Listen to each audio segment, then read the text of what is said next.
des rencontres avec des demandeurs d'emploi stéphanois, des ateliers, car John Meda a beau être une sommité mondiale dans son domaine, c'est quelqu'un qui en a gardé pour autant une très grande humilité, une très grande disponibilité, et je voudrais, au nom de tous les Stéphanois, l'en remercier.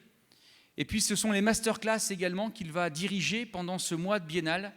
C'est une chance pour Saint-Étienne. J'espère que vous, ici présents, en êtes également conscients. Et donc, je lui laisse maintenant la parole. Encore merci à vous d'être présents pour cette avant-première mondiale en direct. Et merci à John Meda d'avoir choisi Saint-Étienne pour la présentation de son rapport.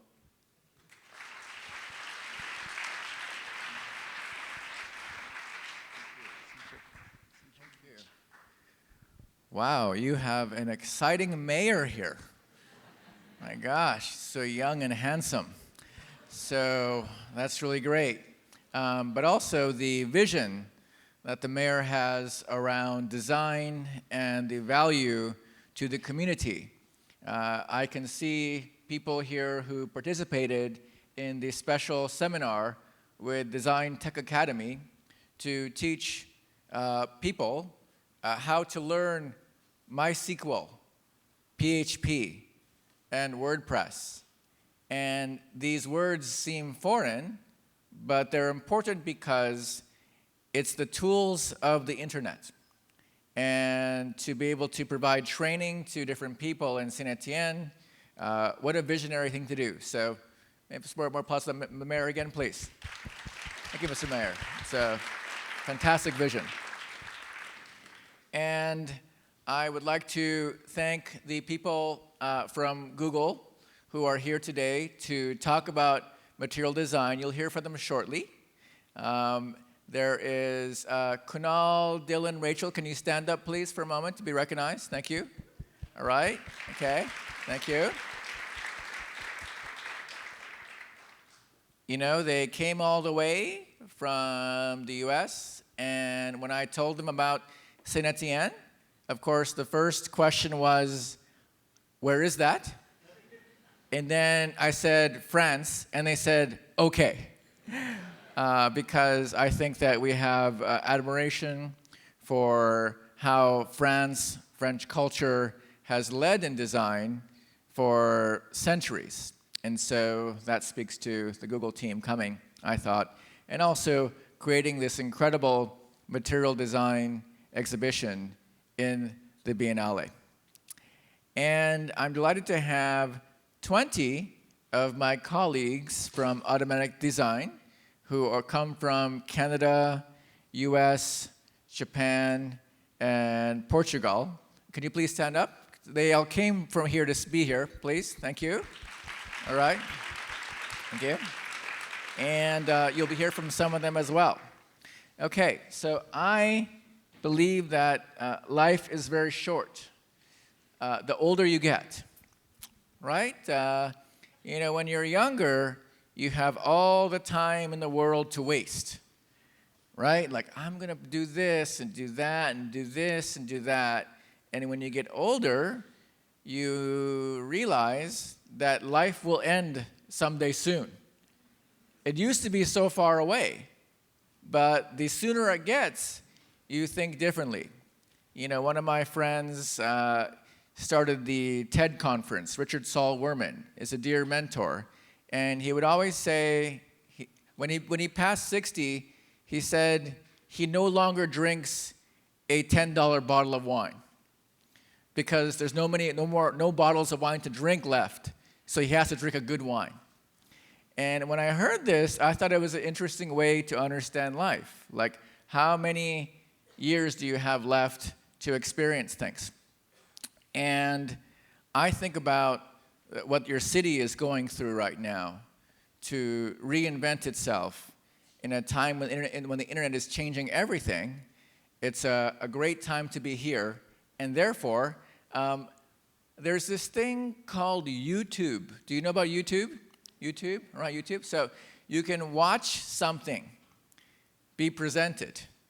So rather than watch the entire design and tech report, because it's already on the internet to watch and listen to. I have a short version of it that I'll take you through. But I realized that because everything is about fresh here in Saint Étienne, everything is fresh. The cheese here is amazing, right? So I'm going to make you a fresh cheese as we talk. And it may be messy. Are you okay? Are you okay? A little messy, okay? All right. So, first of all, I like messy desktops. Just for a moment. People look at my screen and say, oh my gosh, it's a messy thing. It's okay, it's my house. And my house has many things in it. And in my house, I have something called the Design and Tech Report. The cover was designed by designer Eriko Kawakami over there from Japan.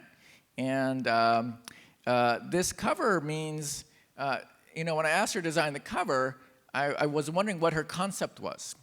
And her concept was two faces looking at each other, forming a vase, a kind of illusion, a classic illusion. It's because when two things come together, inclusion happens. And that's the core idea. So the Design and Tech Report is 96 pages long, which means you will get bored so quickly. So I'm going to step through it and then stop. Step through it and stop so we can absorb, okay? Sound good? Sound good? Okay, so, and I will do that in 22 minutes. And then after that, we're going to have 2 short talks, 2 quick TED-style talks by 2 of my colleagues. And then we're going to hear about material design and the exhibition that you see. And then we're going to look at how these kinds of creative works get done. We're going to do a short panel, and then we're going to end with a presentation about the open web. Sound good? This is my menu. It's you don't get a choice, sorry, but it's my menu. Okay, good. Okay, so one thing I was really excited to get to do with the report is Tony Ruth, an artist, illustrator that I admire. I commissioned some illustrations to help to explain the report. And one of the key ideas in the report is the problem with imbalance. Because imbalance, as you know, is not good. Imbalance doesn't feel right. And so I asked him to think about this, and he didn't know how to come up with the illustration until the very last minute. It was 3 weeks, and the day before, he had the idea. And the idea is fantastic. And to me, that's an example of the power of creativity. Creativity takes time. It doesn't happen in an instant. And so these are illustrations of inequality. Can we show the illustration, please, here? Magic. Magic. Magic. Okay. The magic is not happening. Okay, so while you work on the magic over there, I will blah, blah, blah. Okay, let's sort of focus for a second. Screen coming? No? Hello? No good? Okay, go ahead and touch the computer. Okay, I like to pivot. So I would like to switch to the talk session. Are you okay with that? Dylan and Allison? Yeah, okay, good. Go ahead. I'll leave it to you. Pardon me?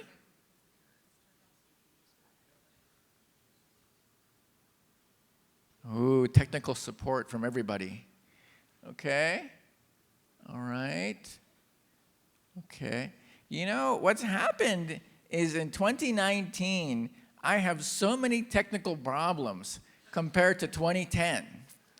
And I don't understand why. My gosh, when I was presenting the report, the internet went down. Okay, okay, all right. Everyone applause for the magic. Okay, Thank you, Internet powers. Okay, here we go. Thank you very much. Okay, that was magical, wasn't it? That really worked. Why did that work? We want to ask questions. Okay, all right. I don't trust this mode. I like messy desk mode. Excuse me. All right. So this is an illustration of inequality, right? So this is an apple tree. It's bent. And on one side, the apples are falling, and the other side, the apples are not falling. That's not a good situation. And then this is equality. It's a question mark.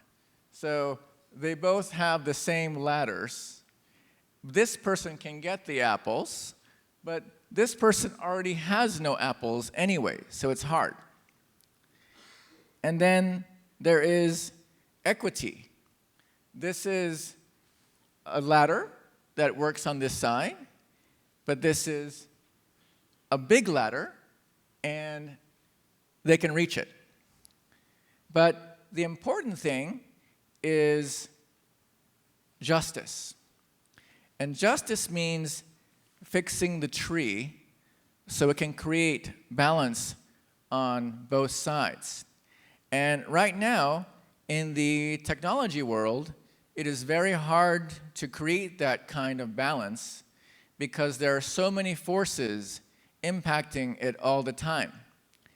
And a situation of unfairness is only going to grow. And the only way to change that is for more creative people, more businesses, more technologists to enter and fix the tree. Because the tree needs fixing. Okay. So again, available on YouTube, watch it later, but I will show you my favorite parts. It's like coming into my house to show you my favorite pieces of the house. Are you ready? I'm so glad you're here. That's so good. Okay. All right. So, first thing to note is that there are three kinds of design. There is classical design, design of my glasses, design of this theater. It's traditional design. Then there is design thinking, which is used to make organizations work better.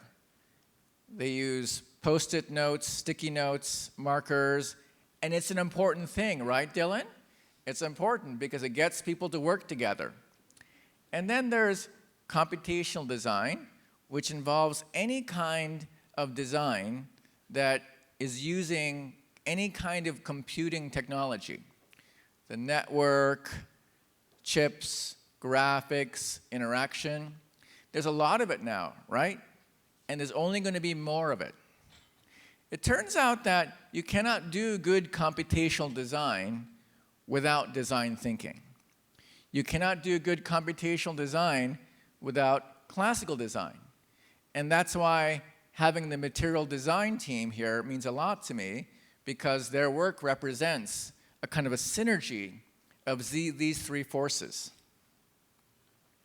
And computational designer, what does it mean? It doesn't mean being able to write computer programs. It means understanding how the computer works and behaves. So how many of you have children? Raise your hand. So I argue that your children understand the computer in a way that we do not, because they grew up with it. Maybe they cannot express it as computer code, but they understand many concepts of computation. And anyone who understands this is benefited. Anyone who doesn't understand it is being left behind. When you're left behind, what happens is you get afraid. When you get afraid, what happens? What did Yoda say? You get angry, turns to suffering, right?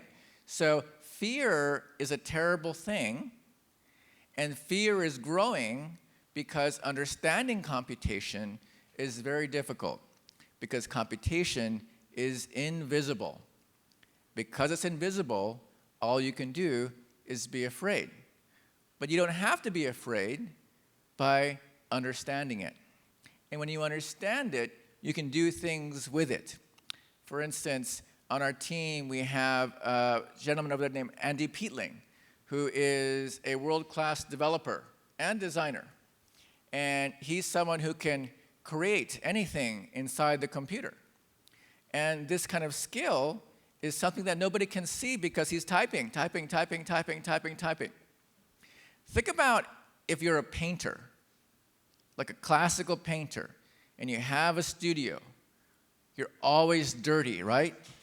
Looks great. Oh, I worked so much. I'm so dirty. You know, I'm going to have my drink now. I'm tired, right? Compare that to Andy. He's working. He looks the same at the end of the day. People are like, well, did you do any work? You didn't sweat at all.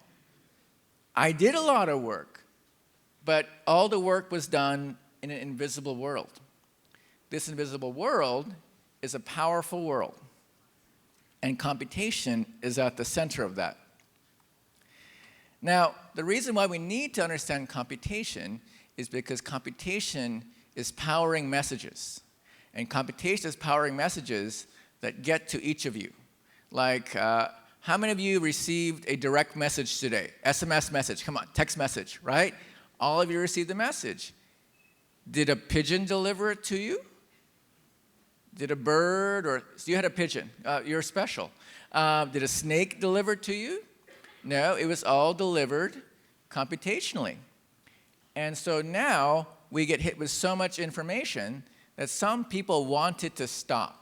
They want the internet to go away. They want all these things to go away.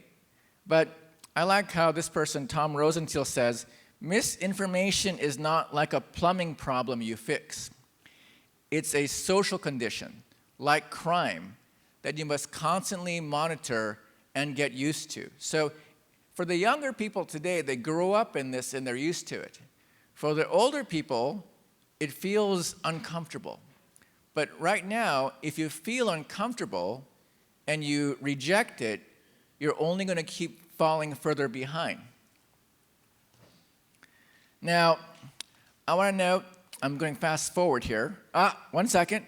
Material design. I'm sorry. Again, I am not funded by Google or anything like that. It's not a commercial. But material design combines computational design, ideas of computer science, with classical design, ideas of how design used to be, and also design thinking, ways to communicate and engage people. And it's free, so it's a great resource. And why is it important? Someone said, if I use it, will Google track me? Of course you would think that, because that's the world we live in today, but that's not the case. It's a free resource. Nice, huh? I like free. Okay. All right. I'm interested in how design organizations work. Design organizations in large companies. And for that reason, I'm looking forward to a conversation with Dylan and Allison later. So we'll cover that later, so no worries. If there is one big takeaway from it, it is the following. I have collected data on the internet for, so how many of you have a boss? You have a boss? Who has a boss? Okay, who has a boss? You have a boss, right? Okay, so like, I have collected data in a survey. My question is, what would you tell your boss if you could really tell them it? Free, open. So I have 2,500 samples of people very unhappy. Like, you know, boss, do this. Like, I have a collection. This is called Hey Boss. Hey Boss, advocate for a complete design process. Advocate for a Hey Boss. B, more, everything. Hey boss, allow us to do all this. Hey boss, so I have like 2,600, so I've heard all this pain. You know, like in the Star Wars, you feel the pain, the Jedi feel the pain. It's like, oh, everyone's so unhappy. And I love it because there is no way to improve if you do not hear criticism. And, you know, Lisa White and this idea of this Biennale of inclusion, inclusion means you are going to step into something you don't know. And when you step into something you don't know, you will be punished. Are you aware of this? You're not doing it the right way. You have to do it this way. Do it this way? No. This way. This way? No. And there's this game people play to not let you in. And when you cross those boundaries, though, and you finally cross it, you find this wonderful place of being able to be both. And so I think being both, when you're a boss or your boss exists, being both boss and non-boss is so important because you create empathy and understanding.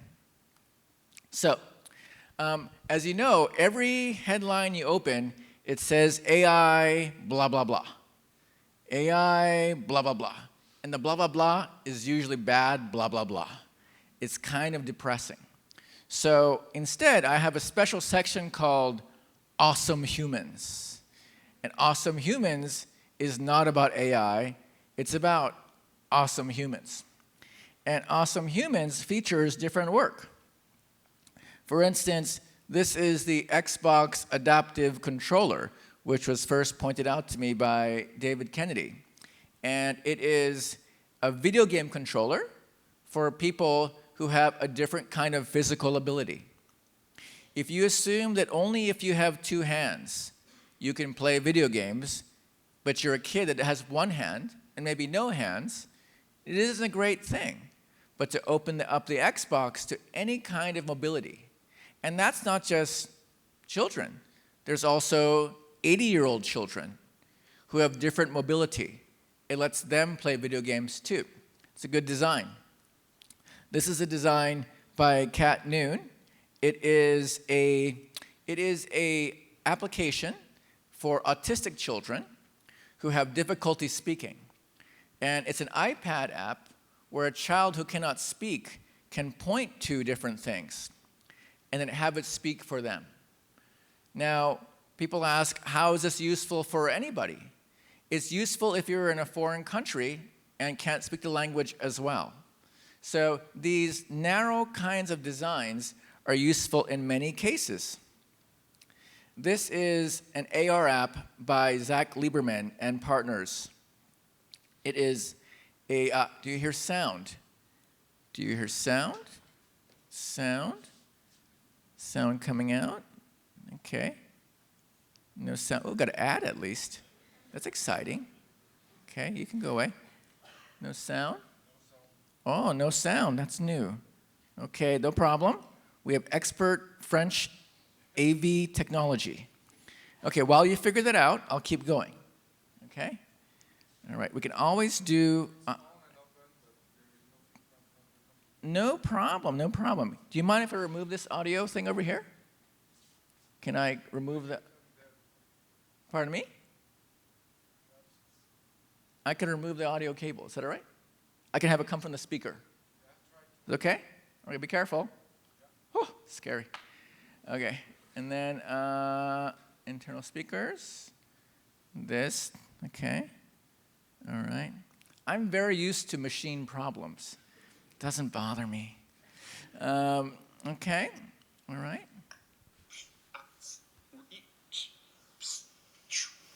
Isn't that neat? It's an AR application, but the thing I love the most is Alexis Lloyd shared with me this great thing on Twitter where the iPad is hanging from the ceiling. Test 1, 2, 3, 4, 5, 6. Isn't that cool? It's cool because many museums and galleries do not want to show AR because it's too expensive. But this is a simple idea to put AR in any gallery in an elegant way, and also a secure way, because many art galleries are afraid of theft. This is called Project Alias. Everyone knows about the Google Home and Alexa.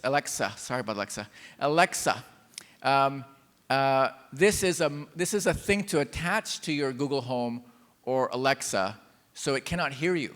It's like a muzzle. And so you can control what it hears. And it's open source. Anyone can make one at home. You know, a big issue online is harassment. If you are a man, you are less likely to be harassed online.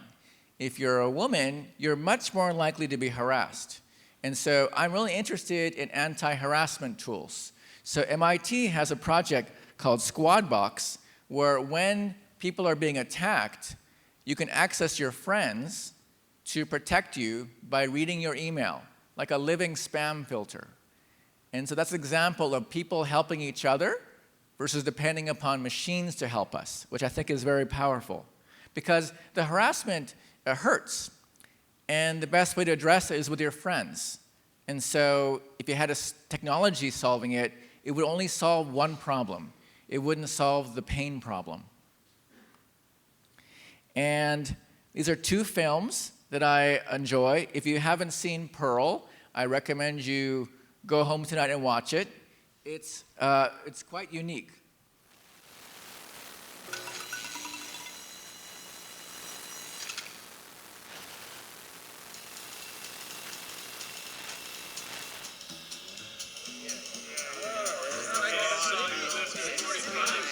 What's up? Gym tonight?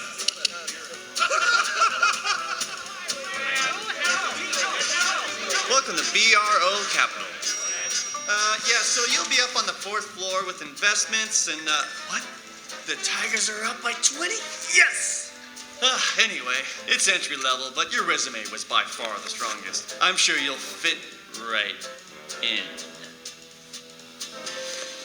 Thanks! I still think it's unbelievable that I'm really here. Unbelievable. It's quite a good film to watch. It's good medicine because it points out that in many of the top investing places or any places, they're dominated by men. And it gives you insight into seeing a different view. This film also is coming out. It's a Kickstarter that I fully support. It's by Frank Abney, and he intends to make a film about a grandfather who loses a loved one and loses his memory and finds his way back through art. But these kinds of films are being made right now, and they're exciting because they show us a different way of seeing. And isn't the basis of creativity that power? Okay. There's also, this is a library called Humans by Pablo Stanley. It's a mix and match kit of illustrations. And this is an accessibility tool made by Cloudflare, the company, that makes it easy to show visibility, accessibility, in a very fast experience. And it lets you show, if you change the color, sometimes people cannot see it. I'm sure some of you who are my age have noticed you can no longer read small type. Do you know that? Because when I was in my 20s, I would set type in 5.5 type. My professors would always say, I cannot read it. And I said, but it's beautiful. Now, it's not beautiful. So accessibility is so important. Okay, 2 more. And these are 2 typefaces that I really admire. One is Braille New. It's based in Japan. It's a typeface for people who cannot see and people who can see. So it's a combination tactile and visual language. So both people can see this way. It's more inclusive. And this is a project from RMIT Australia, where it's a typeface that if you create in this typeface, you are more likely to remember it. Maybe it's good for Mr. Mayor, for your campaigns. People can remember it. So it's a typeface for remembering things. It's fascinating. And it's free. These are both open source and free projects. Okay, I'll show you 3 more, and we're going to switch. Okay, so I'm fascinated by the creativity in China.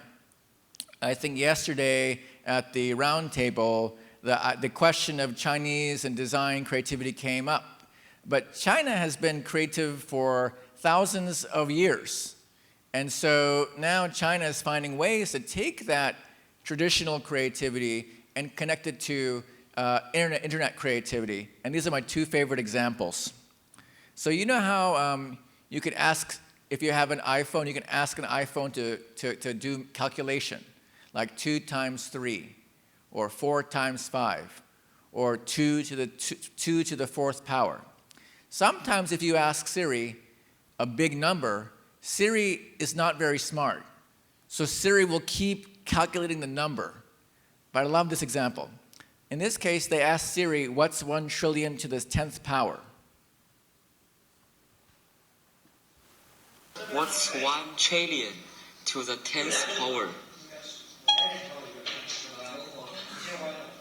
1 trillion raised to the 10th power is 1 0 0 0 0 0 0 0 0 0 0 0 0 0 0 0 0 0 0 0 0. Pretty cool, huh? And then I'm always also fascinated. I think there's a misconception that China is behind in technology. It's way ahead in internet technology, specifically payments and payment experience. And so, people always say to me, like, we don't carry cash, we don't carry credit cards, what's that? And so it's a different world. And so I love this one, where there's 2 young men arm wrestling. And when you arm wrestle, you often like place a bet, right, with cash or something. So in this case,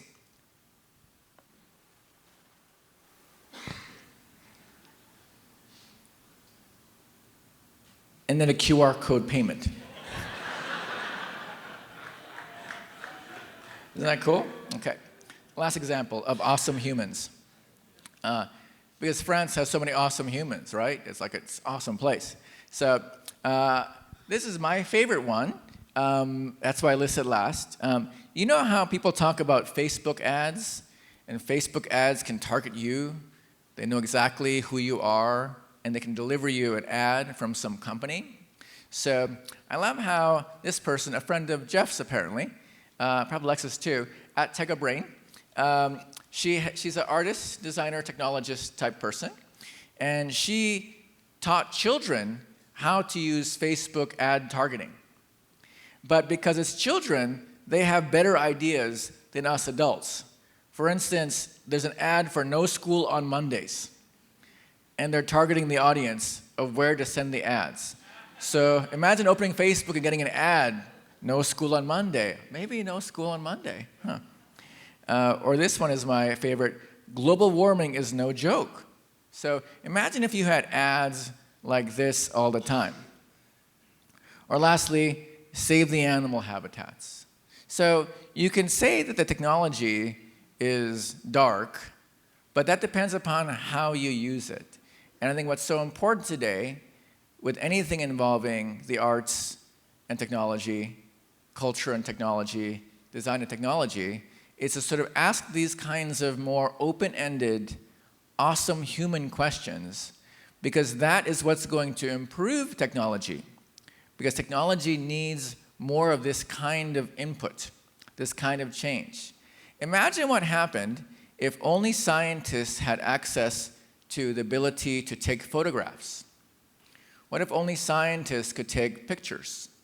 But because artists adopted them, the world changed. Imagine it with video technology, film technology.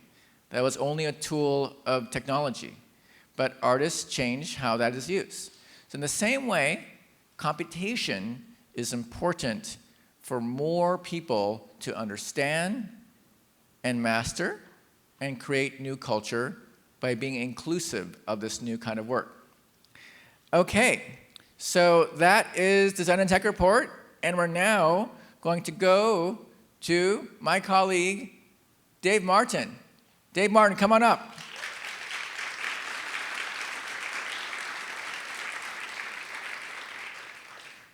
Dave, which one are you? That one? Yeah. Okay, go ahead. There you go.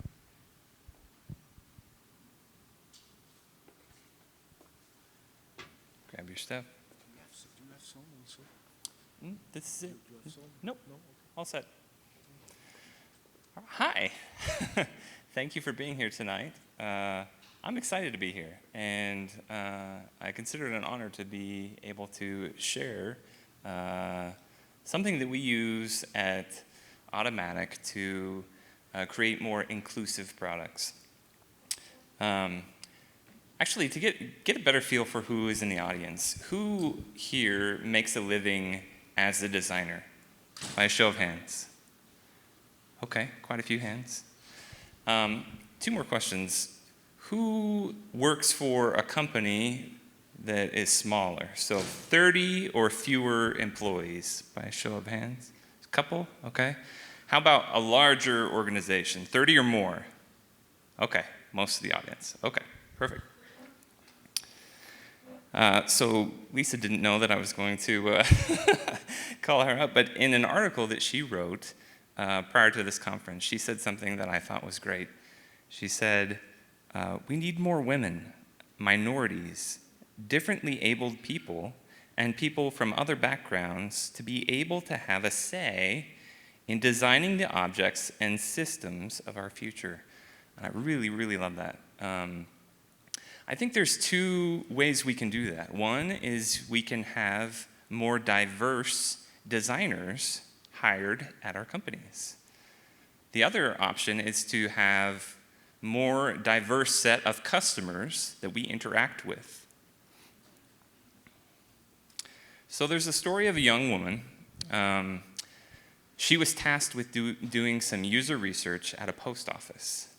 And there was a new machine that allowed customers to purchase postage stamps without having to speak with anyone.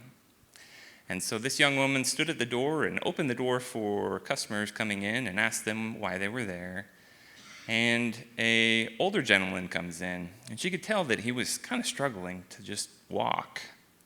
And the queue to talk with somebody was about 10 minutes long. So she offered up, you could use this new machine. It's faster. And the man said, he politely said, no, thank you. He said, I understand that the machine is faster, but it doesn't know me by name, and it's not going to ask me how my day is. And so, isn't it interesting how easy it is to generalize the products that we build based on what we think a user needs. If you're designing a product for just a handful of people, it could be easy to talk with them, understand what their needs are and what their wants are. But what happens when you have thousands of customers? What happens when you have millions of customers? At Automattic, the company that we work at, we build a software called Wordpress. And Wordpress is used to build blogs, it's used to build websites, and it actually powers 33% of all websites on the entire internet. So we have a few customers.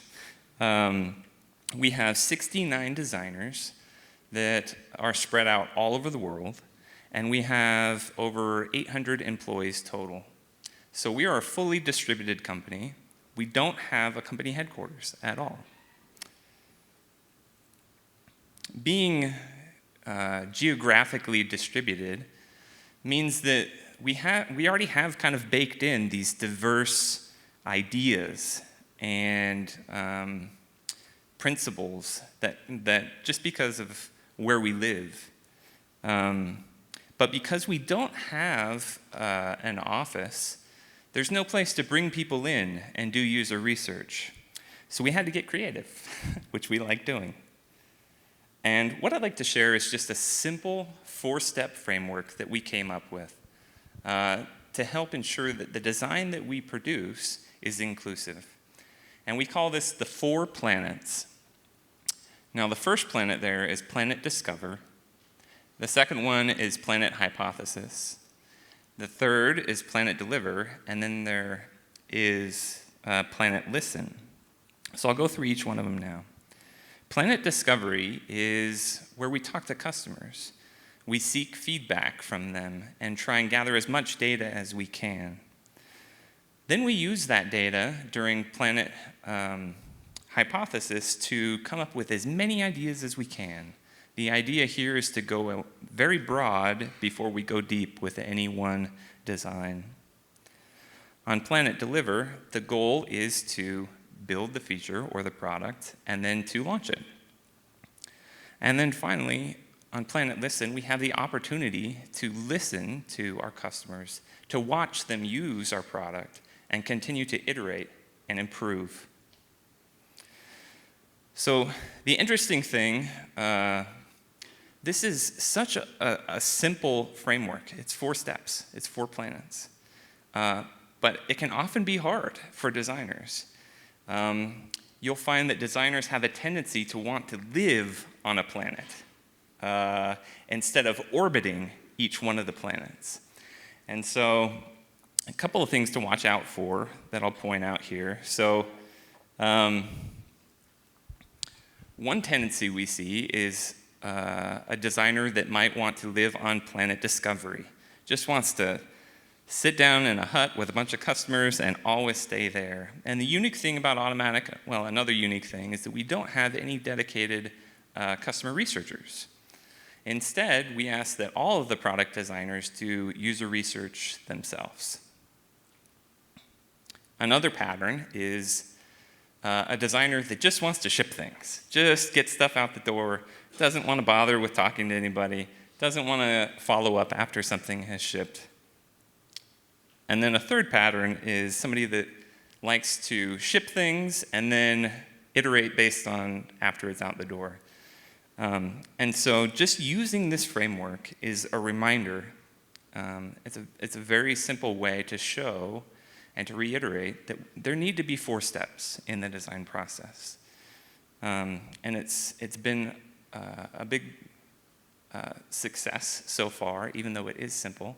And we offer it up to you. If you think it might be of use to you in your work or in your company, please feel free to borrow it as well. And that's what I've got. Thank you very much.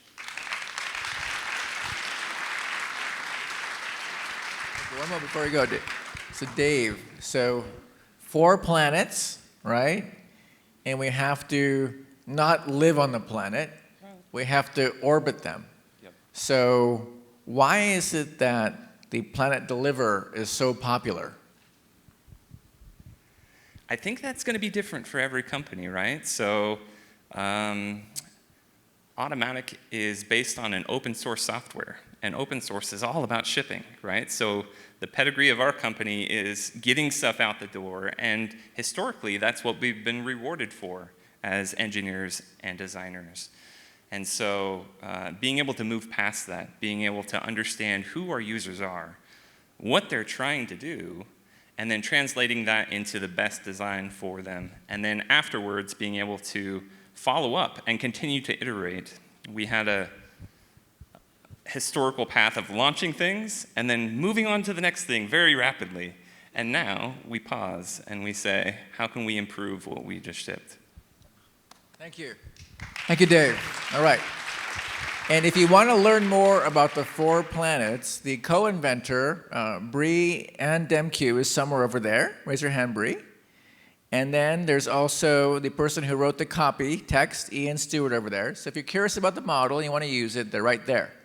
Okay, next up, we have Jeff Ong, is one of our design technologists, creative technologists, and he's going to talk about something he made, which some people may be afraid of, but has such good ideas in it. Thanks, John.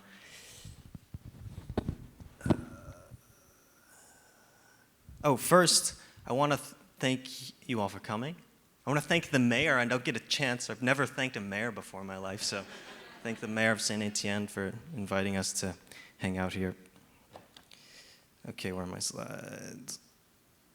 Here we go. I'm Jeff Ong. I live in Brooklyn, New York. I'm a computational designer at Automattic and design director. I used to work at Frog Design, prototyping a lot of different products and experiences. I was also on a robot fighting reality television show in China. This presentation doesn't have anything to do with that, though.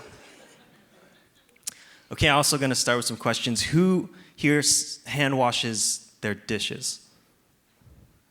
Wow, like most of you. Who here uses a dishwasher? Okay, also most of you. Is there anyone that doesn't ever clean their dishes? Okay, cool. So I'm a computational designer, and one way to think about what I do is I make dishwashers, but for design processes, specifically digital design processes. I look at design processes that are mechanical and repeatable, and I use computers to automate those tasks. So I'm going to talk to you about a project that I made. It's specifically about everyone's favorite, automating the creation of internet banner ads. Okay, so the problem, producing consistently high quality visual assets, images, takes time, and it doesn't scale easily, meaning it's something if you wanted to make a lot of them, you would need a lot of physical or, I guess, design resource to do. Some of us at Automattic are starting to ask the question, why can't computers do this work for us to free us up to do more complex creative tasks? So the idea is building a computational tool to do the production heavy lifting, defining a visual system, and then letting a computer system do the actual cutting and resizing and creation of those assets. Also, if you think about how many platforms exist on the internet today, be it on websites, people are on Facebook and Instagram and all different platforms, cutting and resizing those images adds up over time, especially with a product like WordPress with so many different kinds of customers. You can imagine having to tailor the messaging depending on who you're trying to talk to or reach. Okay, so I'll show you what this tool looks like right now. It's a command line application. Basically, it's a computer program that you just ask, or it asks you, what size image do you want? What do you want that image to say? And then it generates a few different variations on that size. This is what some of the outputs of the program at the moment look like. The one classical design moment I'll provide in this presentation, because we are here for a Biennale. Our visual identity, or part of our visual identity, relies on the use of two circles or two juxtaposed circles. The WordPress logo is a circle, and then we play off of that, putting another spotlight on the customer inside of a circle to kind of create like this balance, this nice visual balance. And Bruno Munari also writes nicely about this simple shapes, circles and squares and triangles, so recommend that. Really though, what the system is just a configuration. It's just that once you have the kind of architecture of what it is, you just tell the system, you give it a template, basically saying where should the text go, how long should that be, and basically the content of what that ad is, and then over time the designer would then come in and just create these templates that feed the system.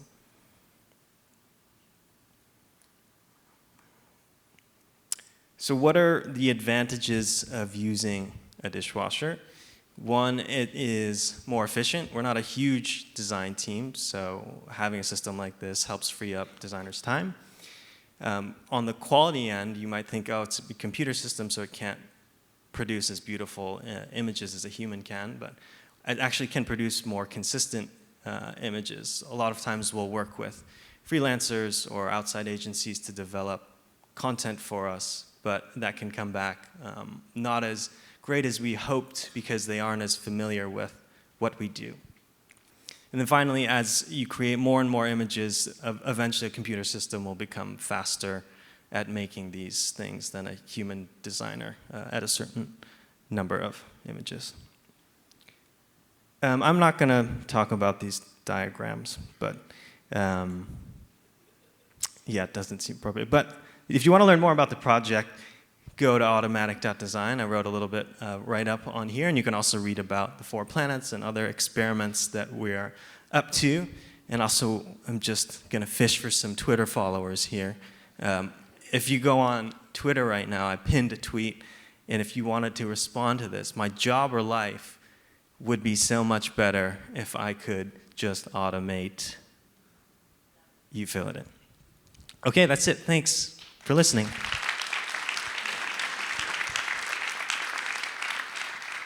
Good question. So, you know, when some designers might see this, they might say, "Are you taking my job away?"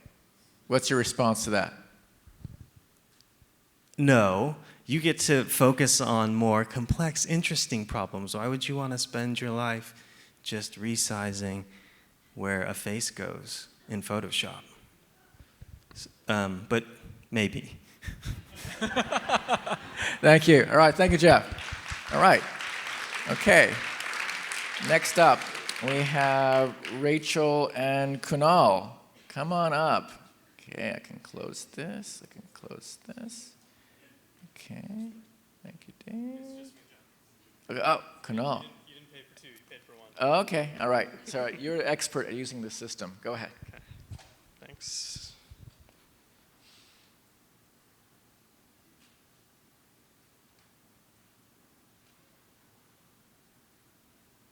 Okay. Hello, everyone. Thanks for coming. My name is Kunal Patel. I'm a senior interaction designer on the material design team at Google. And on behalf of the material design team, I'd like to thank John Maeda, Lisa White, and the city of San Étienne for hosting us and having us be a part of the Biennale. It's been an amazing experience. It's fun to see parts of our design system come to life. Hopefully you've had a chance to walk through the exhibit, and if not, hopefully after this talk, you will take another walk through with some more information, more context that'll enrich your experience. So I'm going to talk to you today about material design. What is material design? How do you think about design systems for digital applications? How do you approach that world?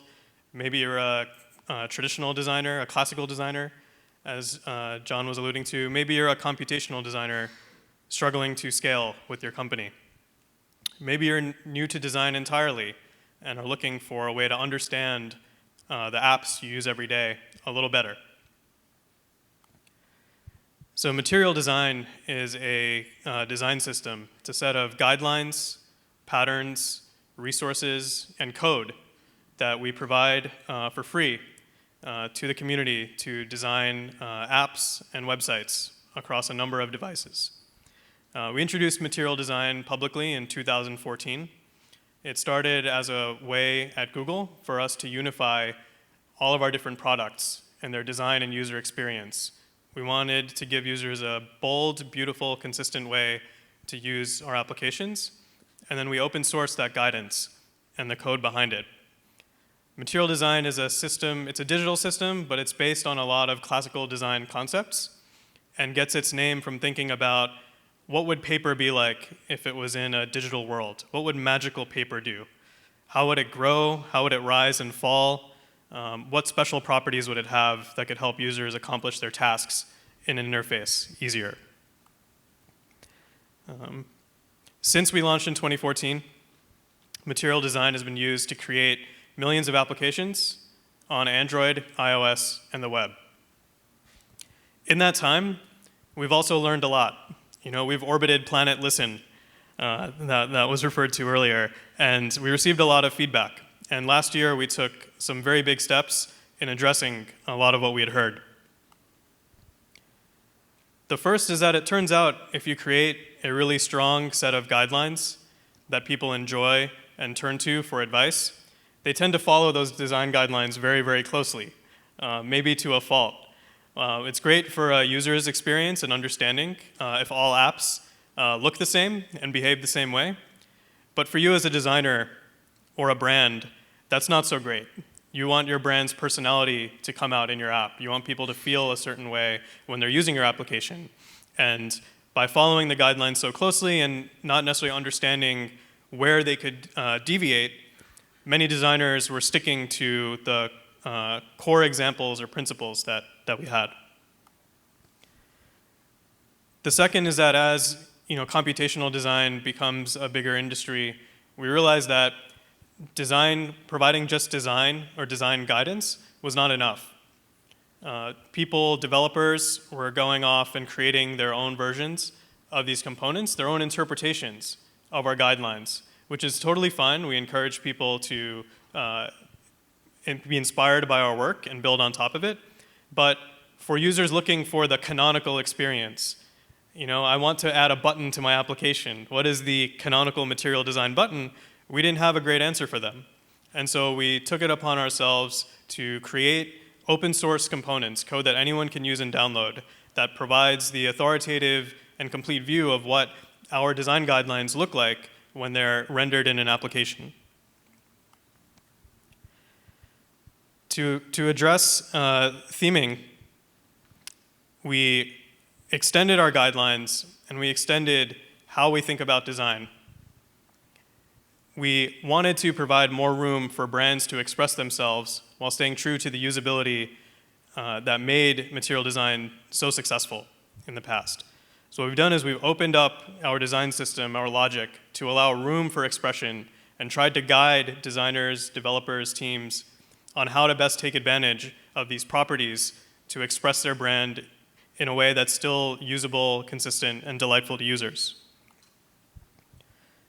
We've also expanded on the number of resources and tools that we make available to democratize design, help more people get started using material design, learning about design for digital interfaces, whether that's providing better guidelines, more interactive tools for them to try out, how the experience works. We want to make it more accessible for people to get started using material design and create the apps that they want. Our guidelines are broken into 3 parts. If you go to material.io/design, you can see these sections for yourself. The first section really describes material design as a system. What are our key principles? Where was the inspiration from? And showcases examples of the types of applications that we believe people can create using material design. What are the best representations of our system and its capabilities to inspire you to create your own apps? The second is our foundation section that covers the key design topics, the principles behind material design. And many of the topics here, whether it's an environment or color or typography, these are the topics that we have created installations for in the exhibit space shared with John Maeda in the Design and Tech report. So I'll go into some of these more in detail later on. The last section of our guidelines is really tactical. It is about the elements of your application that we make available and how to best use them.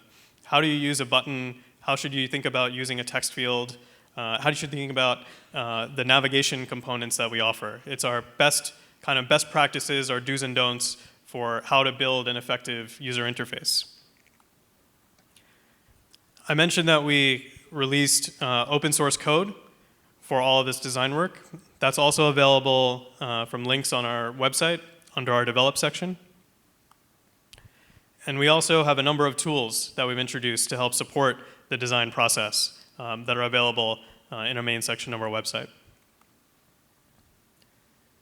So when thinking about the design of an app, all the things that go into it, and what a designer, a developer, a project team would need to understand about design to build an effective interface, we like to think of this as breaking down into a series of smaller systems, series of smaller decisions you have to make and balance with one another to build an effective interface. So for material design, we like to think about it as a system of systems. There are these 9 different sections along with the building blocks that we offer. And I'm going to walk through each of them in a little bit of detail to give you an overview. And as I said, many of these you'll see on display in our space. So please go check it out tomorrow or while the Biennale is open for a little more information. So I'll start with elevation. Elevation is our rational model for how the parts of an interface are vertically layered in your app. You know, when you're on your phone, you're on a website, you're only seeing something in 2 dimensions. But we like to think about our UI in 3 dimensions. And how are these different objects layered? And the reason that's important is that certain things in your app you want to stay in a fixed position. How users navigate from space to space, what the key actions are. You don't want those to move around. Other parts of the interface you may want to move around, and you may want to provide a cue to the user that they can touch to scroll, or they can tap on certain things and they will expand. And elevation provides you a rational way of doing this, indicating that the things that are most important to the user, let me bring them up, let me bring them closer to the user, and let them know that there's an emphasis here. Things that are less important, let me make them farther away. Things that need to move, things that need to stay fixed, let me put them on different levels so that they don't collide with one another. We like to express elevation in the applications designed with material design through shadows. Like I mentioned before, material design was based on this idea of magic paper. And part of this idea of paper being raised or lifted is that if there's a light source, like the very bright light shining in my face right now, it's going to cast a shadow. And so if we think about bringing that concept to a digital space, a digital world, if I lift a component, it's going to cast a shadow. The higher I lift it, the larger and more diffuse shadow it casts. So this tool that designers use to indicate depth in an interface, we've created a rational model behind this. And we have an installation that attempts to mimic the process that we went through when designing shadows. You'll see cubes of layered depths, and you can adjust a light source to see what impact that has on the shadows that were created. While we use shadows, we don't expect that every brand will want to use shadows. What's important to us is this idea of layering, that you take the time to consider a rational model for your interface. If you have a simpler interface with simpler layers, maybe occlusion, the overlapping of different colored layers, will work for you. Or maybe adding translucency, being able to see through different layers and understand their relationship to one another will work for you. The most important thing is you have this rational model and you carry through those principles throughout how you are expressing the layering of your interface. Basically just summarized my own slide, so I'll move on to layout. So when John was talking about classical design, several parts of designing digital interfaces are built on top of systems, classical design systems that designers are already used to. Grids in a digital interface are one example of this. If you've worked in print design at all, you're very familiar with grids. Grids serve a very important role in digital app design as well. They provide an organizational model so that components and other parts of the interface can be consistently placed. And as the interface grows and shrinks, that logic stays in place. So our system uses familiar terms to classical designers: columns, gutters, margins. Where am I placing things? Where should I avoid placing things?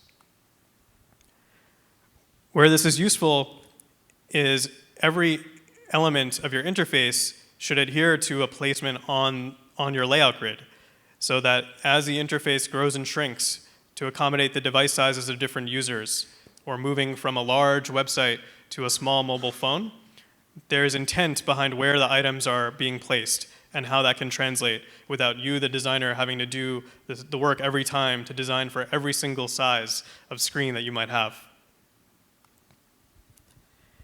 We also tend to think about grouping elements, sets of elements for things like navigation or core functions like filters into regions on the screen.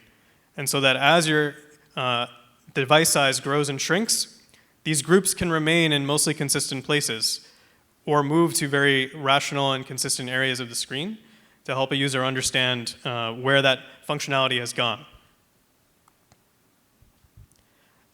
The last part of layout that we think a lot about is density. And the base experience for material design, the base design guidance we offer, is a kind of open experience that uses a lot of white space. We recognize that might not be right for every application. In this finance app, for example, you may want to condense the elements of your interface so that you can scan your purchases or your history more easily.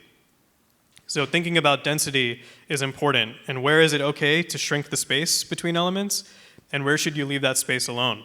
So we provide some logic around that to help you make those decisions. So we recommend users organize their elements using a grid system, thinking about how these elements are grouped together for consistency across device sizes, and being really clear about how dense you want your interface to be. Moving on to navigation.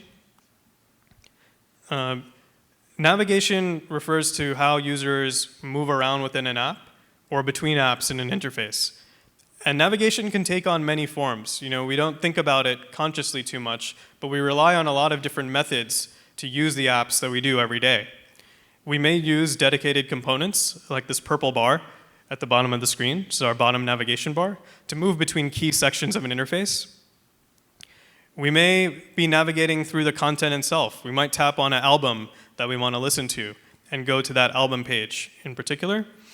Or we may use gestures. We may swipe in one direction to go backwards or forwards through content. So, you know, in a single app experience, as a designer, as a developer, you have to be considering all the different ways a user is going to interact with your interface and how to take advantage of these common patterns so that your app behaves in a predictable way as well. An important part to designing a clear user experience and easy ability to navigate is having a very strong information architecture. How are the sections of your app organized? And how are users moving from place to place? How are you dictating those paths? You know, what are the one-way roads? What are the two-way roads? Where is it easy for a user to go or difficult? And how intentional are you being about their journey? And lastly, a big part of material design and the quality that we bring to interfaces is thinking about the transitions between screens. If I'm leaving one room and entering another, how am I doing that? How am I indicating to the user that they're moving from one important space to another? We like to do this. An example you're seeing here is a transition where part of the paper kind of tears off. It lifts up and grows. And you can see how the use of elevation and shadows here serve as these cues to the user that, okay, this is now becoming more important. So all these systems, the motion, the elevation, the shadow, work together to provide the user a coherent story. So when thinking about navigation, starting with your information architecture, making sure you have a very clear map, a floor plan for how users can navigate your app is really important. And for extra quality, think about how the transitions are choreographed. How do users understand how they're moving from space to space? Moving on to color. Many apps have multiple colors that they like using in their product. Many apps can think more colors the better. You know, it's going to grab a user's attention. It'll be really flashy.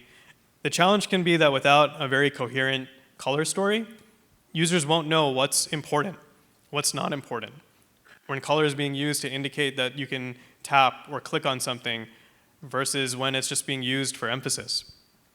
So in material design, we've thought a lot about how color gets applied to an application and how it can be most effective in different parts, different tasks that a user wants to take, and for brand as well. So we've designed our baseline experience around the use of a primary color and a secondary color, but it's really guidance for you to think about levels of emphasis in your application. What's most important? What's less important? How can color be used to indicate that? We have rules or recommendations for how the colors of your brand get applied to different functional components. How do you indicate what users can interact with, what they can click on, what they can tap on?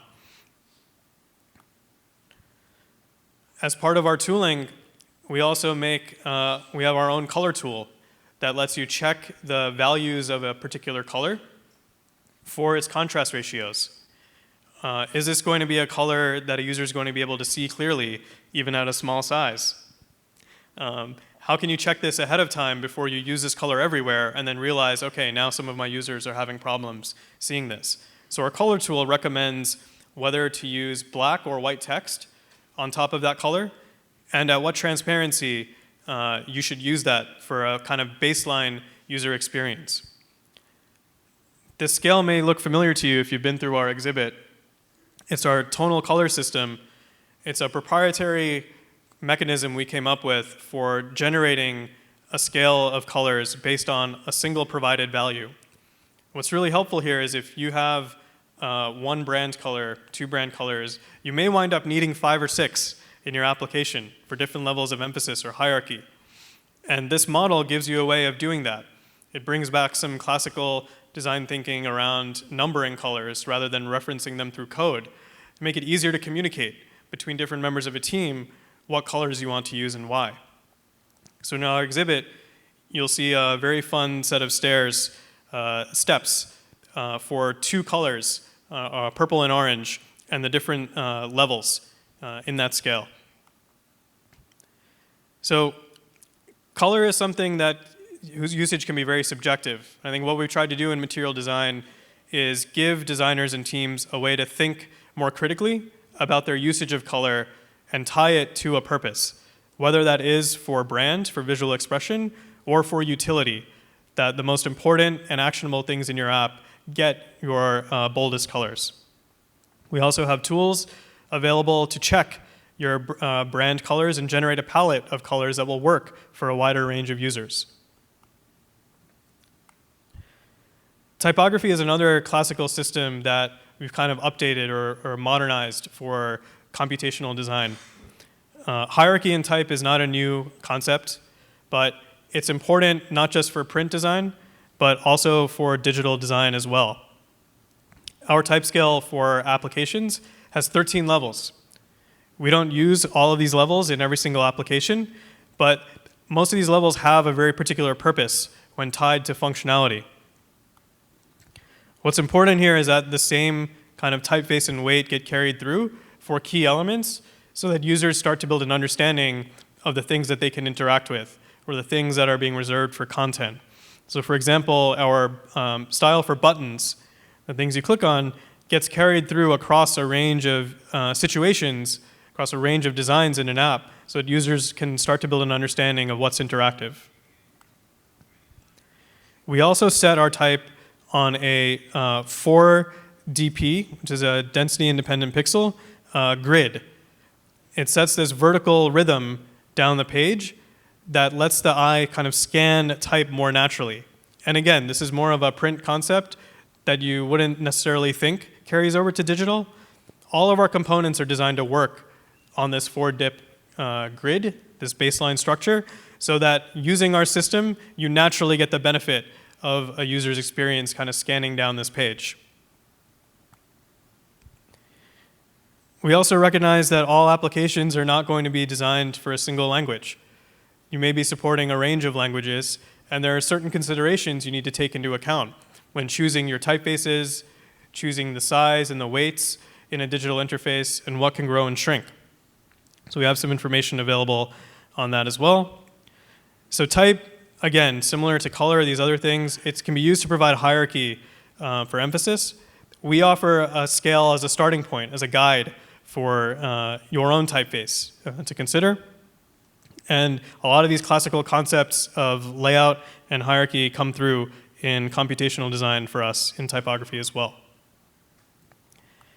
I mentioned in our navigation section that motion is an important part of how we think about transitions.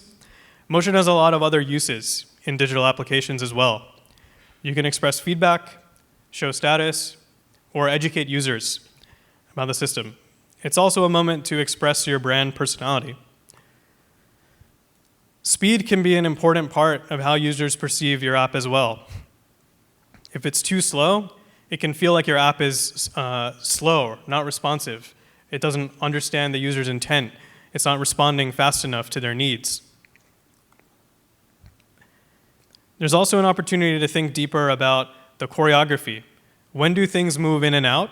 So how do users understand what's coming and what's going on the screen?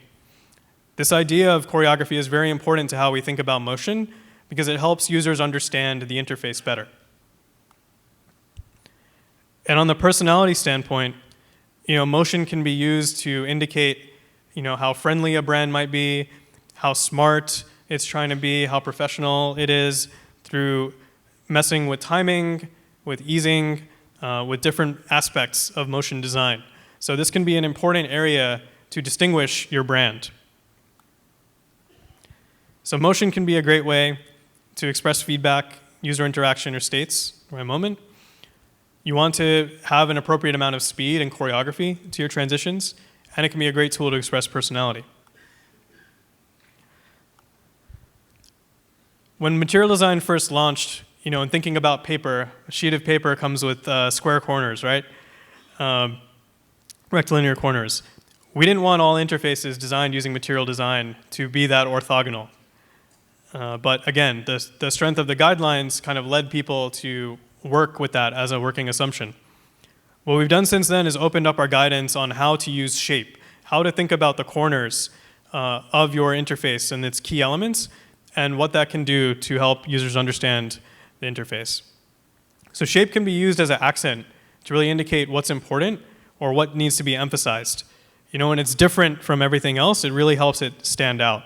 So in this case, you're seeing shape, cuts or rounded edges being applied to some of our navigation or content components to let users know, hey, maybe I should tap on this thing. Maybe I should interact with this. It can also carry over cues from your brand from a visual design standpoint. The logo of this retail app, for example, is this diamond shape with very sharp corners. We carried that through to the design of buttons and text fields and other UI components. And we're also using it to express state in other examples. So there's a wide range of things you can do with shape, but again, it's important to be intentional about your usage here. What's rounded, what's cut, what's orthogonal, how is that important? How does that become meaningful to a user? If you visited the exhibit space yet, you've seen this giant wall of iconography. Icons are a great way to capture actions or status to users, but it starts to become a challenge if you are designing unique icons for common situations. So what we've done is two things. We've provided guidelines on how to design effective icons for small sizes so that apps can start to build a more rational system across their own icons. And we've also released open source thousands of icons in 5 different styles of our own, so that across applications for common actions, users can carry over their understanding from app to app of what the icons look like, but you have this moment of brand expression through shape, through fill, to still carry through your personality. These icons are available on our website at material.io/tools. You can go check it out. And whether you're using our icons or designing your own, we tried to make both paths open to you through open source icons, through guidelines. Interaction. We want users to be able to behave in consistent ways, using patterns that they're familiar with across applications. So we offer guidelines on how to best use gesture in material design. When things are lifted, does that indicate that they can be swiped off screen or be dragged to be moved around? How do you best use the tools that they're familiar with? How might you tap and hold on something to indicate that I can now select multiple of them? And how am I indicating the state? When I tap on something, what's the feedback that I'm getting from the system to let me know that it recognized my intent? So we have a lot of guidance on interaction. It's kind of built into all of our elements. But follow gesture conventions, think about how you're responding to user feedback, and carry that throughout all the elements in your application. The last subject I'll touch on quickly are components.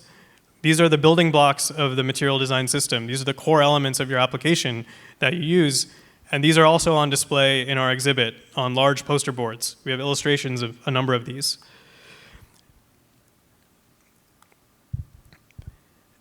We've offered a baseline set of components and styles, And we expect through theming, through some of the other systems that I've talked about, like color and shape and typography, that you will adjust from that baseline and come up with a set of elements that fits your brand, that fits your needs, while still maintaining the usability of the logic that's built into our components. When you go to our guidelines, you'll see that all of our component articles are broken down to a high level of detail so that people who are newer to design can best understand how they should be using these elements, what are appropriate situations, and what are things to avoid. So our usage section explains what is the best use of this component. Why would you choose this over another element when you have options? What are the different parts of this component? What goes into it? What should I be including? What will users be expecting from this? How does it behave? When I tap on this thing, what happens? How do users engage with this element? And what are opportunities for me to customize it, to add my own expression? Can I change the typeface? Should I be using color here? These are our guidelines for how to do the theming that I talked about earlier. And while we make code available for all of our components, we recognize that teams may want to build their own. And we have highly detailed visual design specifications for how to create these components for yourself. So we have a number of ingredients, of elements, of components that you can use to put together to build an interface that have all of the different kind of subsystems that I've talked about, all those principles baked into them. And that list is going to keep growing. And, you know, we like to say design is never done. And for material design, that's true. As computational design grows, as the world gets more complex with interfaces and devices, we're going to keep responding to that. Thank you.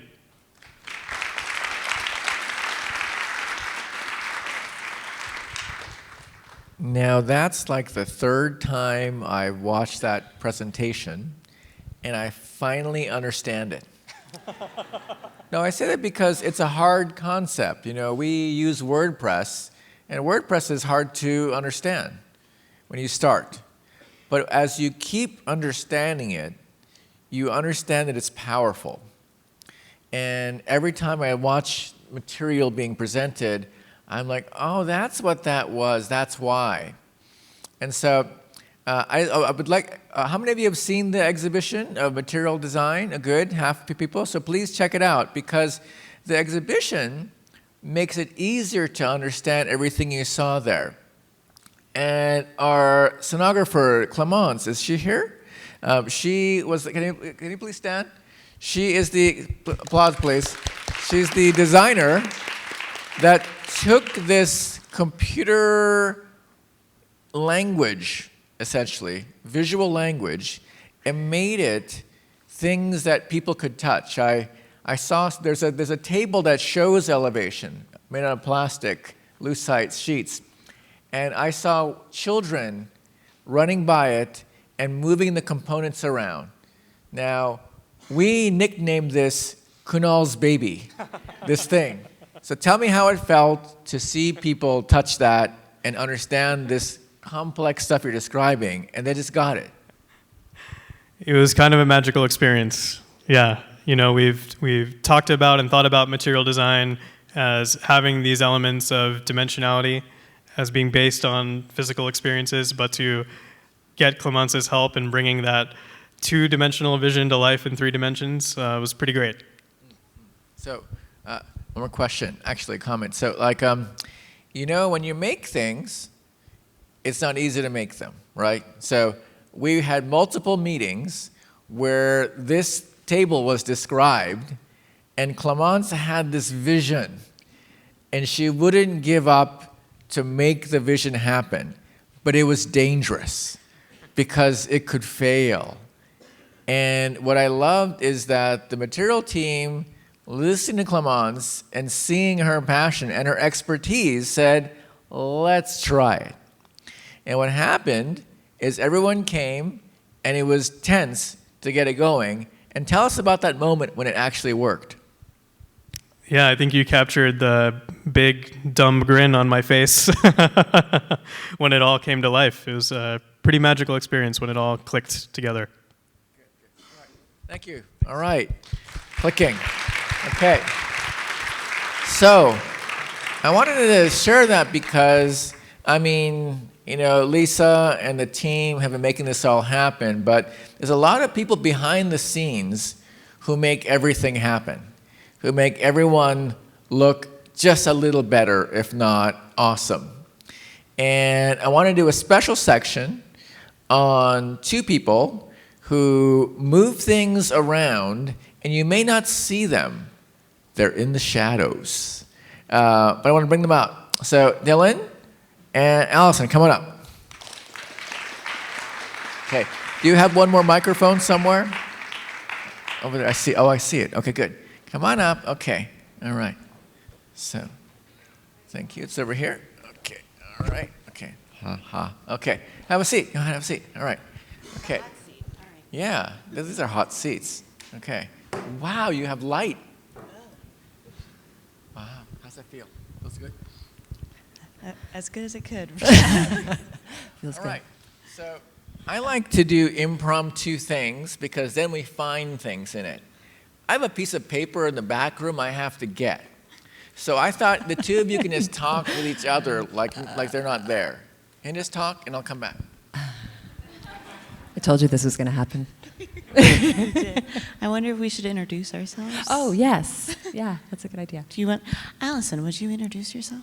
Yes. My name is Allison Rand. I am head of design operations at Automattic. So what that means is I work in partnership with John to figure out ways that we can continue to grow and scale design at Automattic. So Dave said we have about 850 people.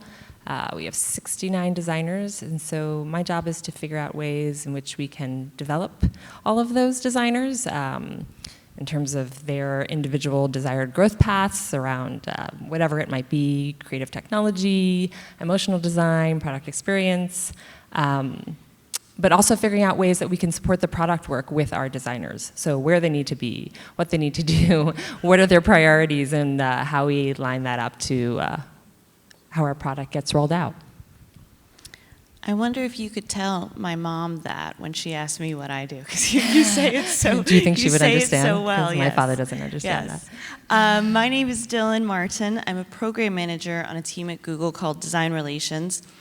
We do all kinds of outreach for all things Google design, including material design. So I work really closely with that product team on everything that Allison said. And you do all those amazing design sprints. That's a pretty big deal. And I'm also, I didn't come up with the name, but I'm a trained sprint master. Trained sprint master. What is this? Everyone say ooh. Ooh. So a lot of my job is doing design sprints. So it's kind of a form of design thinking, which is this framework to solve critical business critical business problems through designing, prototyping, and testing with users. So we do a bunch of those with companies like WordPress. All right. So I have a few. So first of all, how many of you know director Spike Jonze? Spike Jonze, right? Amazing work, right? And I was watching an interview of Spike Jonze. And he was asked, how is he so prolific? He's like one person. How is he everywhere? And he had a really simple answer. He said, for every project, I hire two people. One is an executive creative director, and the other is an executive producer.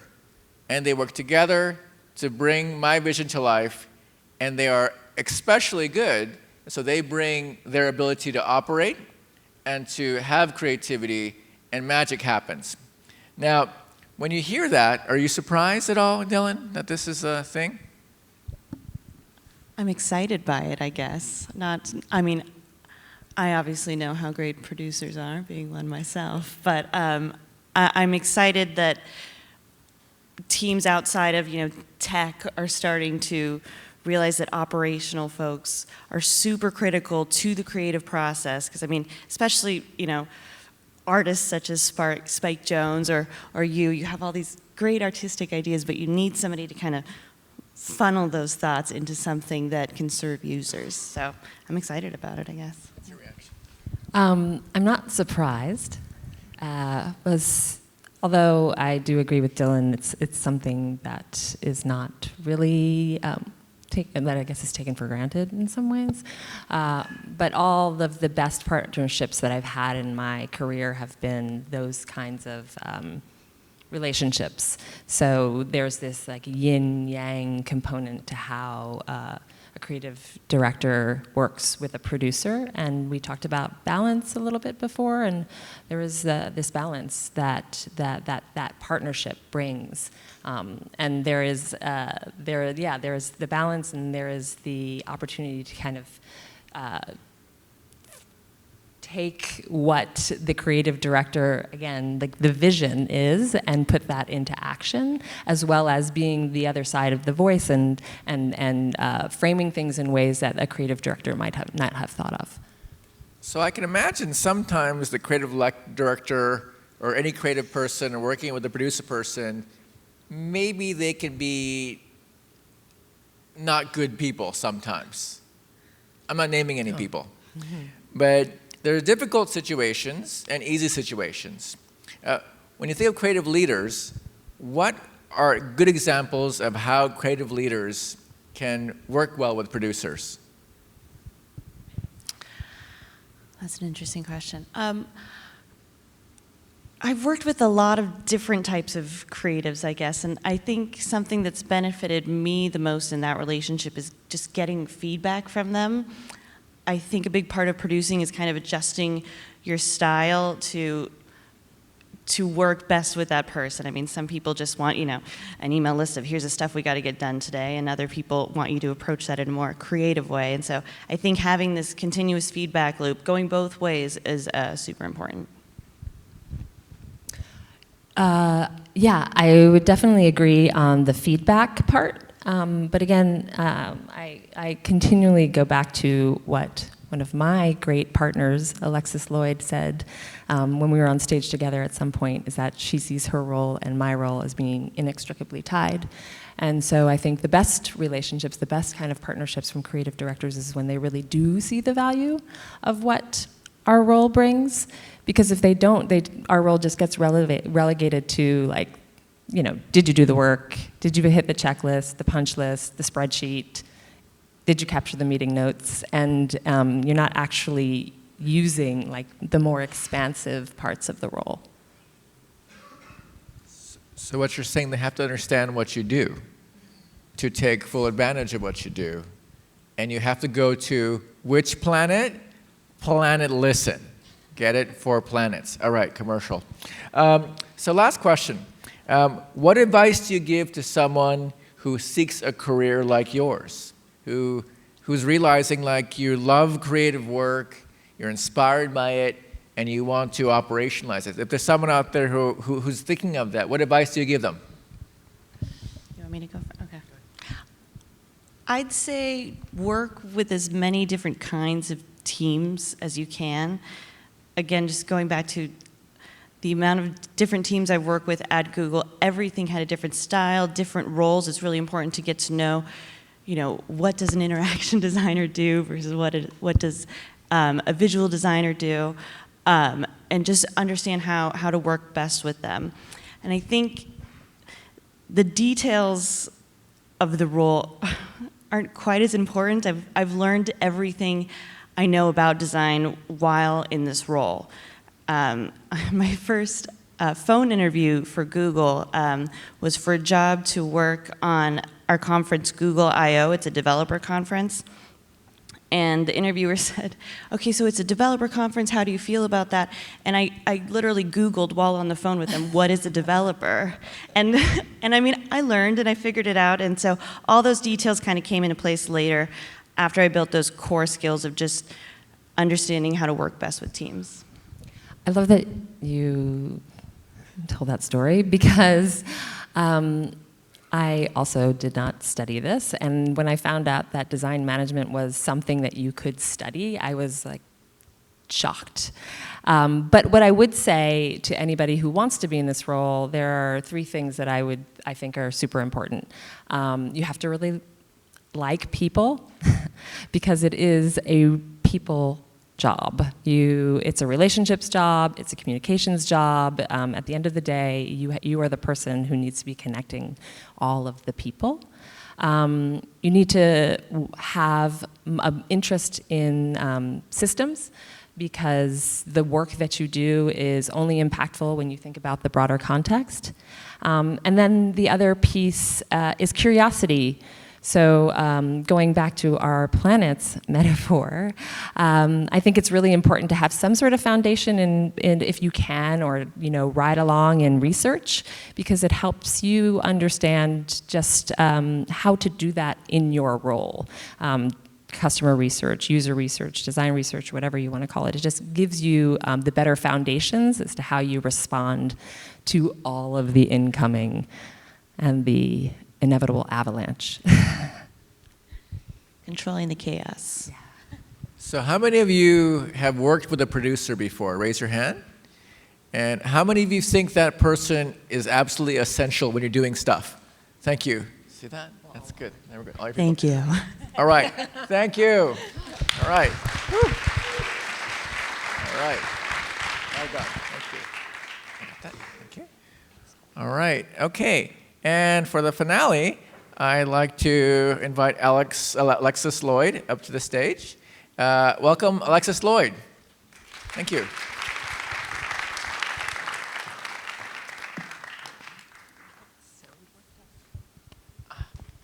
Let's see here.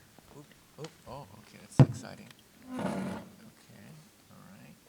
Oh, the sound might not be, we can use the microphone technique. It doesn't work, so we'll use the, you want to try it? Okay. You can drive. Okay.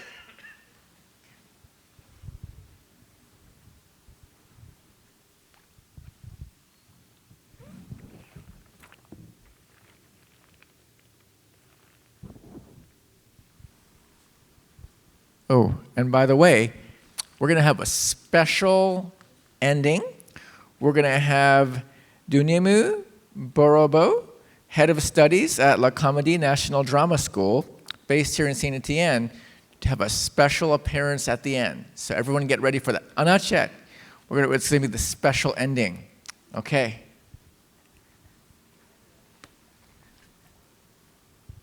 Oh, is that working? There we go. Hi.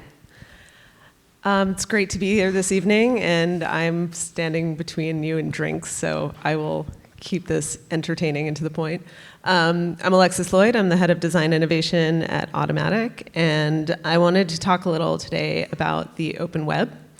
And this is kind of an interesting moment for this, because we had an interesting birthday last week. So the World Wide Web turned 30 on March 12th. That's when Tim Berners-Lee in 1989 put out this proposal for a computerized system to let people publish and write and format and interlink content through hypertext. And that's kind of how we recognize the birth of the web. And 30 years after that, last week, the same Tim Berners-Lee said, "Today I want to challenge us all to have greater ambitions for the web. I want the web to reflect our hopes and fulfill our dreams, rather than magnify our fears and deepen our divisions." So there's a sense in there that maybe the web hasn't quite lived up to its biggest ambitions yet. And so I wanted to talk a little bit about what's changed in the evolution of the web, and to look at what we mean when we talk about the open web. Why do we need to talk about this at all as something different from anything else that we do online, and what that open space might make possible for us. And the biggest change I want to look at is I want to go back a little and talk about the change in how we publish and share information, how we talk to each other on the internet. And if we look at how that behavior has changed, we can start to see why, when we talk about the open web, it's something separate from everything else we do. So for the first nearly 15 years of the web, half of its lifespan, in order to say something on the internet, you needed to make a website. And that was the primary default way to share information. And that's that was a less complex proposition than it was today, but you still needed to have some technical knowledge. To John's point earlier, you needed to be able to speak that computational language and have some facility in it. You needed to learn some HTML and get a web host and know how to upload files and deal with domains and more. And then once you got it up, you needed to find ways to let people know about it and tend to it over time. So compared to the way you could do mass publishing prior to the web, which was like writing a book or publishing a magazine article, this was radically democratized. But it still did require some effort. And understanding that it required some effort, that it required some technical knowledge, those are kind of the design problems that spurred the multitude of platforms that have evolved in the subsequent eras of our online life. So first we saw publishing software like WordPress emerge, which made that effort of building websites much easier. So you didn't need to learn quite as much code, and your information was a lot easier to manage and maintain. And what's important to note about something like WordPress is that it is part of the open web. So what that means is that you can still get under the hood. You can pretty much do anything that's possible on the web itself. So it didn't stand between you and your ability to express yourself however you saw fit. But many of the platforms that emerged subsequently took a different approach, and they closed off some of those possibilities. They created constraints, as you do, in order to implement more standardization and make it even easier to publish and share things. So first, we saw platforms like Flickr and YouTube that were kind of targeted to people who wanted to share particular kinds of media, so photos and video. And this was 2004, 2005. And it happened as a response to some new realities that had been emerging. So in the few years prior to that, digital cameras had become really accessible, and photography and video creation, which were kind of more the province of specialists before this, suddenly became really, really available to everyone. So we're suddenly creating all this visual content at an alarming rate, and we didn't know what to do with it. And what Flickr and YouTube realized is that not only did people want to be able to easily share these images and video, but you have these really standardized content formats. You have these 4:3 or 16:9 images and videos. And you could create a publishing flow where the user didn't have to think at all about how it was presented. Everything was templatized and standardized. You could just put your photos up, put your videos up, and it looked good and it was presented nicely.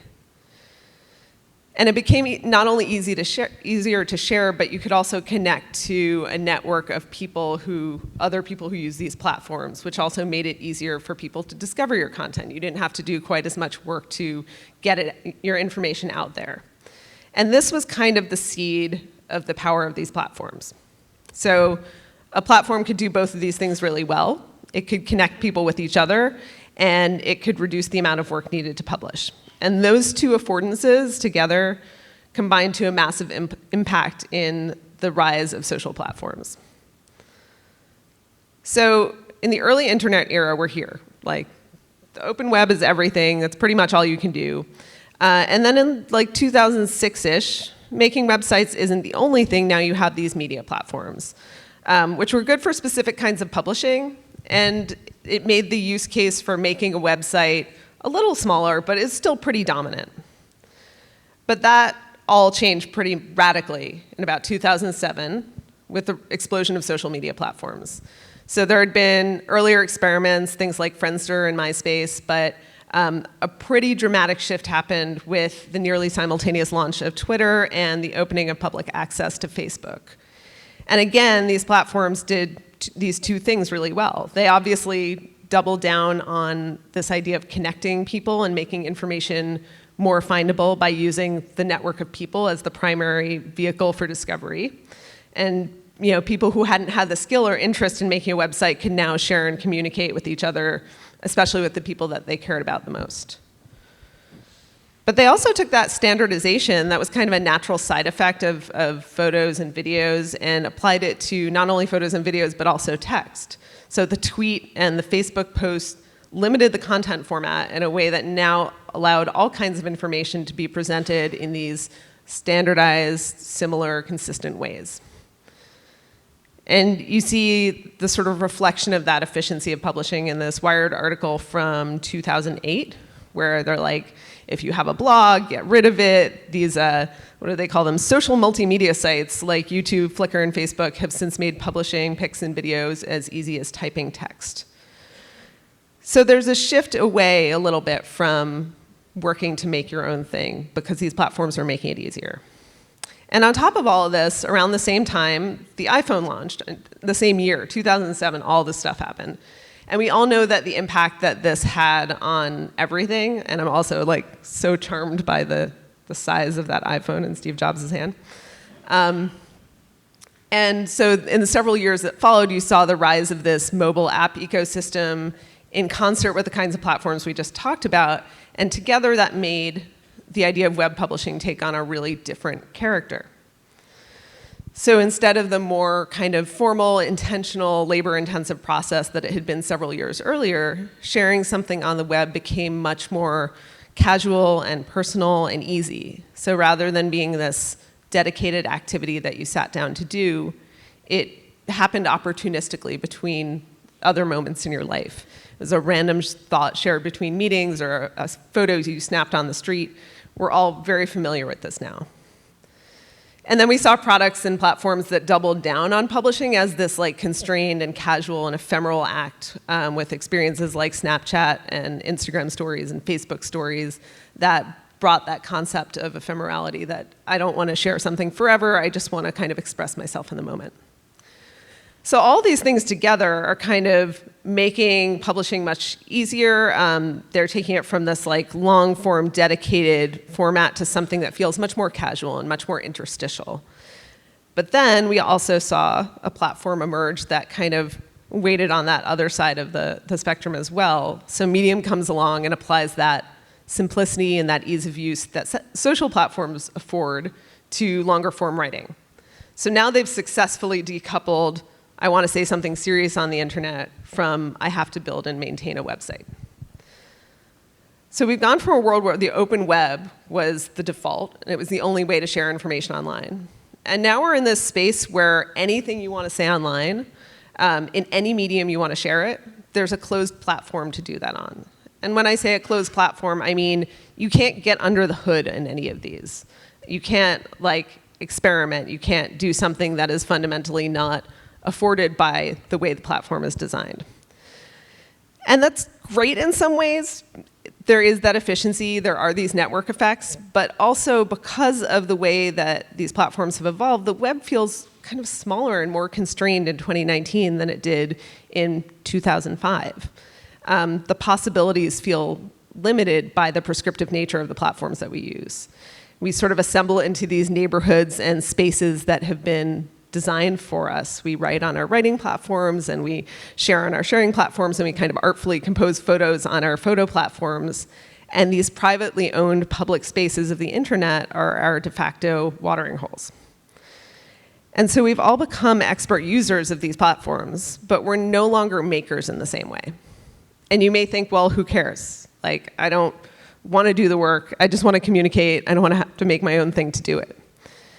And who cares is because even though there are real advantages to these platforms in terms of ease of use and efficiency, at their core, they prescribe and constrain what kind of material gets published, how it's shared, how you can interact with it, who profits from it, and even sometimes who gets to access it. And what's beautiful and interesting about the open web is that the possibilities are unconstrained. We don't know what's out there. There's a lot more than what we've already discovered. So when we want to imagine better, more equal, more optimistic futures, if, as Tim Berners-Lee says, we want the web to reflect our hopes and fulfill our dreams, then we have to go beyond the walls of these platforms. We have to go exploring. We have to go to these wild spaces of the open web and build that future because that's where the undiscovered possibilities lie. So I've been thinking about all of this, and I worked with a wonderful animator named Caressa Hasser to illustrate this idea and to create a kind of visual guided meditation to explore the spaces of the modern internet and what the open web feels like in contrast and who lives there. So I'm gonna play this twice. We're gonna try a little experiment here. I'm gonna play this once with the English narration, and then we have Dunyemu Borobu am I pronouncing that right? Who has volunteered to come up and do a French version subsequently. So we're going to try this out. And I hope the sound works. We'll see what happens. Take a deep breath. Pause and notice the sensations of your body. Relax your arms. Feel your breath moving in and out. Now imagine you're standing in a field. The grass is green. There's a light breeze. The air is warm. With each breath in, imagine you are getting lighter and lighter. With a little help from the breeze, you begin to float upwards. As you rise higher and fly around, you see something down below through the clouds. As you get closer, the air gets smoggier, and you realize it's a vast metropolis. It's surrounded by high concrete walls, completely contained. Inside, it's bustling. Lots of honking traffic, people everywhere. The sound is deafening. You see people arguing in bars and chatting on street corners. Billboards and advertisements are everywhere, touting every kind of good and service. It's noisy and dense and overwhelming. You float back up, flying out of the city smog and into clear air. As you fly, you encounter a sprawling suburbia. It has walls and hedges too, but they're shinier and newer. The residents are still bustling and chatting, but there's less noise. The streets and houses are picture perfect. The people pay a lot of attention to how they dress. But all the houses are boxy and identical, and they're all on identical streets in a perfect grid. When you look closer at some of the houses, you realize they're actually just billboards made to look like someone lives there. You fly back up and want to see what else is out there in the world. As the suburbs fade into the distance, the rest of the world comes into focus on the horizon. You see farmsteads in remote corners of the countryside. You see riverside factories. You see backpackers on mountainsides. You see small settlements and emerging new cities. You see apartment buildings and straw huts, sprawling homesteads and local churches. This diverse group of people value their freedom, but they dream of some of the comforts of city and suburban life. Utilities and services, same-day mail delivery, cable TV, corner stores with all the amenities. They want ways to make their houses bigger and stronger, tools to make their business more valuable for customers, and roads to connect them to other people.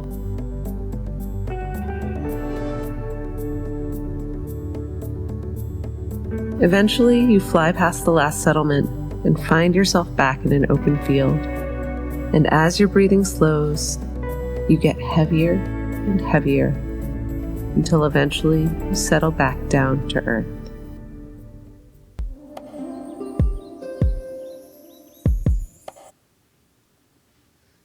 All right, we're going to try this again in French.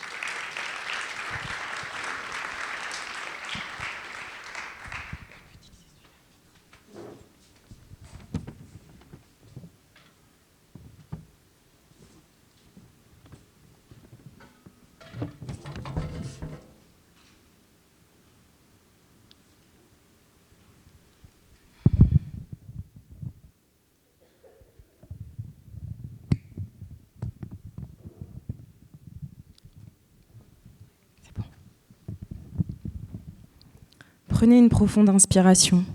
Faites une pause et percevez les sensations de votre corps. Détendez vos bras, sentez votre souffle entrer et sortir. Maintenant, imaginez que vous êtes debout dans un champ. L'herbe est verte, il y a une brise légère, l'air est chaud. À chaque inspiration, imaginez que vous devenez de plus en plus léger.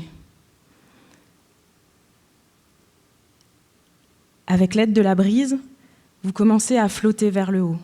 Alors que vous élevez plus haut et que vous volez, vous voyez quelque chose en bas à travers les nuages. Au fur et à mesure que vous vous rapprochez, l'air devient plus pollué et vous réalisez que c'est une vaste métropole. Elle est entourée de hauts murs de béton complètement confinés. À l'intérieur, c'est animé, beaucoup de trafic et de bruit, de klaxons, des gens partout. Le son est assourdissant. Vous voyez des gens qui se disputent dans les bars et qui bavardent au coin des rues. Les panneaux d'affichage et les publicités sont omniprésents. vantant toutes sortes de biens et de services. C'est bruyant, dense et bouleversant. Vous remontez dans les airs, quittant l'atmosphère enfumée de la ville pour regagner l'air pur.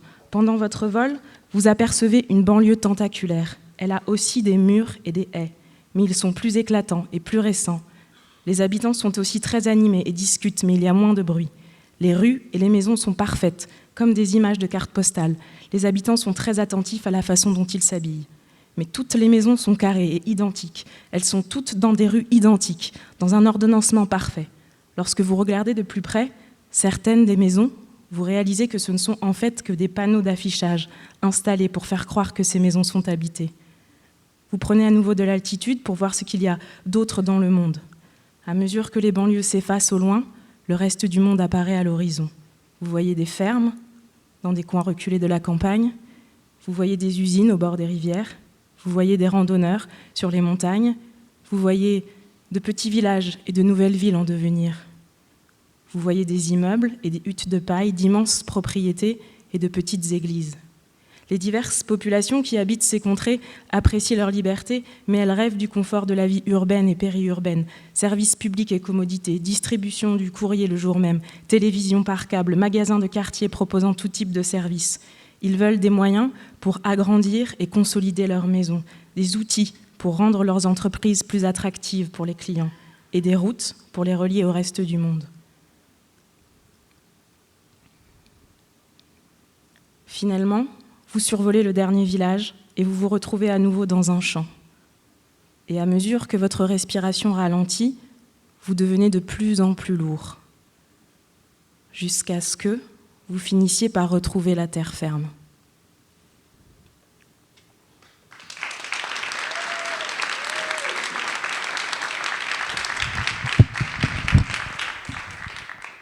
Thank you so much. So yeah, in the spirit of the open web and of Automattic, we are also open sourcing this, so it's up on GitHub. We'd love to invite people to create translated versions of this so that we can make it inclusive and international, and we invite everyone to contribute.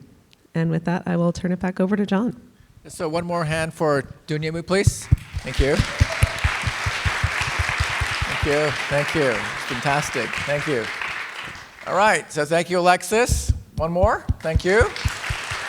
Now we get to go and drink now. So, thank you for your attention. I learned a lot in these presentations. It's video, so you can watch it again. We'll also add captioning too with the English, so you can watch it later as well. So, thanks again. Thank you, Lisa, for this opportunity, and we had a good time. Thank you. All right. Fantastic. Thank you. It was so good.